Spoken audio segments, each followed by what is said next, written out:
Près de 7 ans de détention en prison, plus de 7 ans de détention en prison. Dame Fatou Badiar, finalement, qui bénéficie de la grâce présidentielle. Vous étiez tout à l'heure dans votre raisonnement. Quand vous parlez de crimes politiques, vous étiez dans ces explications. Est-ce que vous ne pensez pas aujourd'hui qu'avec cette décision du président de la République, c'est une façon pour professeur Alpha Condé de s'approcher plus du peuple? Oui, je pense que ça décrispe justement l'atmosphère politique dans notre pays. Ça rassure aussi de la volonté du président de la République justement de permettre à cette femme de retrouver sa famille.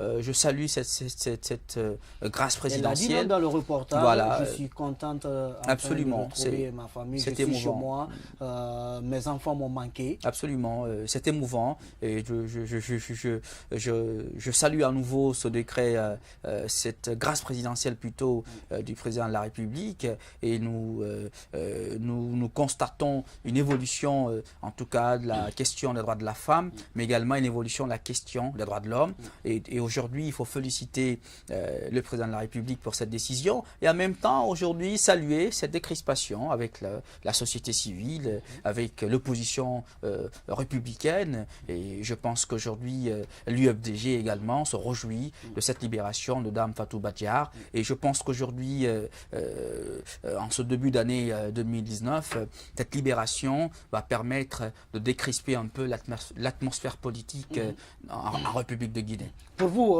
la grâce présidentielle représente quoi dans la machine judiciaire quand on sait bien que des personnes peuvent être emprisonnées, condamnées par la loi, mais qui peuvent être en même temps se faire gracier par le président? Oui, la grâce présidentielle, justement, permet d'avoir Est-ce que c'est la un liberté contrepoids de la justice ou quoi? Non, la grâce présidentielle est une prérogative exclusive du président de la République. Ça relève exclusivement de son pouvoir discrétionnaire. Ça libère plutôt la personne qui était en prison. Mais évidemment, si cette personne devait demain briguer en poste politique, évidemment, il faudrait appeler que l'Assemblée nationale vote une loi d'amnistie totale. Donc la grâce présidentielle permet de libérer la personne, mais elle n'efface pas le CV criminel de la personne. Pour que le CV criminel de la personne soit complètement effacé, il faudrait que l'Assemblée nationale, évidemment, vote une loi d'amnistie pour totalement amnistier la personne. Donc il faut faire la distinction entre l'amnistie et la grâce présidentielle. La grâce présidentielle va permettre justement à Dame Fatou Badiar de retrouver la liberté de quitter la prison, mais demain, si elle veut vraiment briller en portefeuille politique, il faudrait que l'Assemblée nationale se réunisse pour voter une loi d'amnistie en faveur des personnes qui ont été graciées pour des questions d'ordre politique. Donc généralement, il faut observer aujourd'hui que dans notre société, cette évolution démocratique, c'est aussi un ancrage démocratique. Parce que vous savez, M. Traoré, ce que les téléspectateurs doivent comprendre, c'est qu'on est dans l'apprentissage démocratique et que cet apprentissage démocratique nécessite une consolidation des droits de l'homme et des principes qui gouvernent la démocratie et les institutions constitutionnelles. Dans l'exécution justement des obligations de la puissance publique, il est de la responsabilité de l'État de mettre un accent particulier sur la question des droits de l'homme, sur la question des droits de la femme et sur la responsabilité pénale de l'État en ce qui concerne les crimes politiques. Et je pense aujourd'hui que Dame Fatou Badiar est libre et qu'elle va retrouver sa famille et que cela permettra de créer une sorte de jurisprudence justement dans les activités institutionnelles de la puissance publique au plus haut sommet de la puissance publique. Oui, je reviens encore sur cette question. Aujourd'hui, quelle comparaison faites-vous entre déjà une décision de justice rendue qui condamne une personne et justement par rapport à la grâce présidentielle qui peut en même temps libérer cette personne qui a été frappée par la loi? Pour vous, est-ce un contrepoids Non, pas du tout. Pour la justice? Non, pour la décision judiciaire? Non, objection. Elle a été condamnée, elle est allée en prison, elle a purgé une partie de sa peine. Vous comprenez? C'est-à-dire que l'exécutif ne remet pas en cause les décisions du judiciaire. Le judiciaire. La personne se retrouve le judiciaire a tranché le litige, a condamné la personne a purgé une partie de sa peine. Ça se passe comme ça dans tous les pays du monde. L'exécutif, le président de la République peut gracier des personnes après avis je rappelle, si vous lisez le décret, c'est après avis du Conseil supérieur de la magistrature.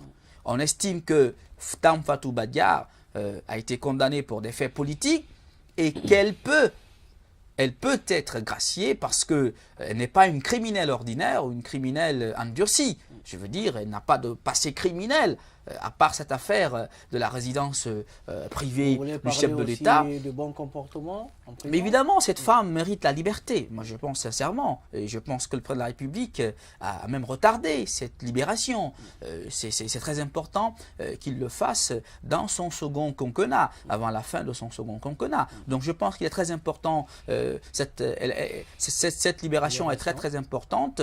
Mais pour répondre à votre question, l'exécutif ne remet pas en cause les décisions du judiciaire. C'est le judiciaire même. Je rappelle que le président de la République est le premier magistrat de la République et qu'il est membre de droit du Conseil supérieur de la magistrature et que le Conseil supérieur de la magistrature a évidemment étudié au cas par cas toutes les propositions de grâce présidentielle et croyez-moi, ce sont des infractions qui ne méritent pas la prison comme l'acte de condamnation justement le notifie. Je rappelle que les criminels endurcis qui ont délibérément commis des crimes criminels d'une envergure de la mort et de l'assassinat à outrance n'ont pas été dans cette liste-là. Si vous regardez la liste, vous verrez que ce sont des délits qui ont été des délits mineurs qui ont été correctionnalisés et justement les délits politiques et criminels et les crimes politiques.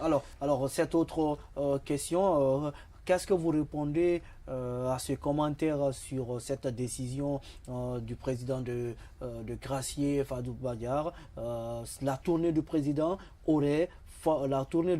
au Fouta aurait favorisé, disons, cette prise de décision. Mais si c'est le cas, tant mieux. Moi, je pense que si c'est le cas, tant mieux. Je pense que de toutes les façons, Dame Fatou Badiar ne méritait plus de rester en prison. Je pense qu'il fallait quand même faire ce geste de décrispation pour justement quand même décrisper l'atmosphère politique. Allez, nous marquons la deuxième pause, mesdames et messieurs.